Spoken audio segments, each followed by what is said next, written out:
Chicken roll. এই একটা recipe যদি আপনি রোজার আগে একদিন বানিয়ে রাখতে পারেন আর পুরো রমজান মাস জুড়ে সংরক্ষণ করে খেতে পারবেন।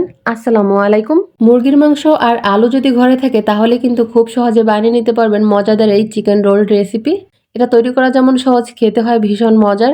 এখানে কড়াইয়ের মধ্যে দিয়ে দিলাম 3 টেবিল চামচ সয়াবিন তেল, মাঝারি সাইজের 2টা পেঁয়াজ কুচি, একটা কাঁচামরিচ কুচি হালকা একটু ভেজে নিব।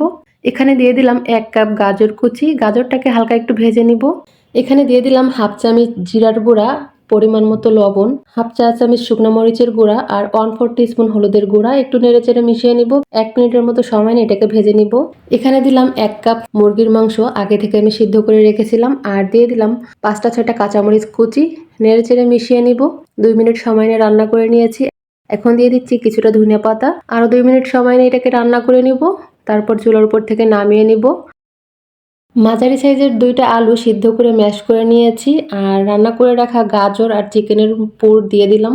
এখানে দিয়ে দিলাম হাফ কাপের মতো ধনিয়া পাতা, স্বাদ মতো লবণ। সবকিছু একসঙ্গে ভালো করে একটু মেখে নিব।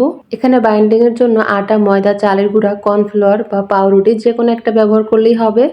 এখন সবকিছু ভালো করে মেখে নিব। এই তো মেখে নিয়েছি। এখন হাতটাকে পরিষ্কার করে হাতে একটু তেল মেখে নিব। তারপরে এখান থেকে ছোট ছোট লেচি নিয়ে আমি নাস্তার শেপগুলো দিয়ে দিব। এই যে রোলের মতো বানিয়ে নিলাম। আরও একটা বানিয়ে দেখাচ্ছি। এই যে আরও একটা বানিয়ে নিলাম। সেম ভাবে আমি সবগুলোকে বানিয়ে নিয়েছি।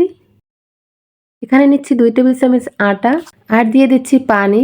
ভালো করে মিশিয়ে নিব আর পাতলা একটা মিশ্রণ তৈরি করে নিব। এই যে এরকম। এখানে পাউরুটি ব্লেন্ডারে ব্লেন্ড করে নিয়েছিলাম। একটা নাস্তা আটার মিশ্রণের মধ্যে এভাবে চুবিয়ে তুলে তারপরে পাউরুটির গুঁড়া দিয়ে এইভাবে গড়িয়ে নিব। আপনারা চাইলে কিন্তু টোস্ট বিস্কিটের গুঁড়ো ব্যবহার করতে পারেন বা বাজার থেকে কিনা ব্রেড ক্রামও ব্যবহার করতে পারেন। সবগুলোকে রেডি করে নিয়েছি। এখন যদি ফ্রোজেন করতে চান তাহলে এইভাবে ফ্রোজেন করে ফেলতে পারেন পরিমাণ মতো।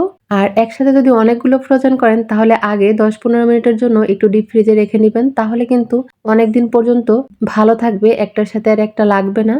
আমি আজকে ভেজে শেয়ার করব। এখানে চুলায় প্যানে কিছুটা তেল ভালো করে গরম করে নিয়েছি। একটা নাস্তা আগে ভেজে নিব তেলটা ভালোভাবে গরম হয়েছে কিনা। নাস্তাটা ভেজে তুলে নিলাম। এখন তেলের মধ্যে সবগুলো নাস্তা দিয়ে দিব। চুলার আঁচ মিডিয়ামে রেখে নাস্তাগুলোকে উল্টে পাল্টে ভেজে নিব। নাস্তাগুলো ভাজার সময় চুলার আঁচটা মিডিয়ামে রেখে নিতে হবে আর তেলটাকে খুব ভালো করে গরম করে নিতে হবে, তা না হলে কিন্তু নাস্তাগুলো নষ্ট হয়ে যাবে। পছন্দ মতো কালার চলে আসলে নামিয়ে নিব। কতটা লোভনীয় হয়েছে নাস্তাগুলো দেখে বুঝতে পারছেন। আর এগুলো খেতেও ভীষণ মজার হয়। রেসিপি ভালো লাগলে রমজান মাসের আগে বানিয়ে ফ্রিজে সংরক্ষণ করে রাখতে পারেন। 1 মাস পর্যন্ত ভালো থাকবে এই চিকেন রোল নাস্তাগুলো। ইফতারের 10 মিনিট আগে ফ্রিজ থেকে বের করে তারপরে তেলে ভেজে নিলেই কিন্তু নাস্তা রেডি হয়ে যাবে। খুবই সহজ, কোনো রকমের নাস্তা নিয়ে ঝামেলা হবে না।